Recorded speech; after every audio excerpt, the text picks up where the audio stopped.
পৃথিবীর বুকে সবচাইতে দামি সম্পর্কের নাম কি? সন্তান, মা বাবা, ঠিক আছে? আর সবচাইতে মায়া ভালোবাসার সম্পর্ক যদি ধরতে হয়, সবচাইতে দামি সম্পর্ক যদি ধরতে হয়, সেটা হচ্ছে স্বামী স্ত্রী। এবার আপনারা বলেন, সম্পর্ক কি গরু ছাগলের ভিতরে হয় নাকি মানুষের ভিতরে? আপনার একটা আওয়াজ দিলে আমি খুশি হব। এখন অনেক মানুষ না, এই পৃথিবীর বুকে একজন সর্বপ্রথম মানুষ এসেছেন, যার আসার পরে মানুষের যাত্রা শুরু হয়েছেন, ওনার নাম কি? হযরত আদম আলাইহিস সালাম। আচ্ছা, এই হযরত আদম আলাইহিস সালাম মানুষ ছিলেন, আর কেউ ছিলেন না। এরপর ওনার একজন সাথী হয়েছেন, উনি কি ওটার বোন? না। হাওয়া আলাইহিস সালাম কি বোন? মা, মেয়ে কি?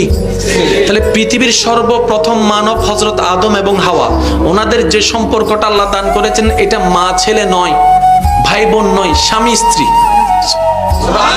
তার মানে পৃথিবীর বুকে আল্লাহ তাআলা সম্পর্কের সূচনা করেছেন স্বামী স্ত্রী দিয়ে। সুবহানাল্লাহ।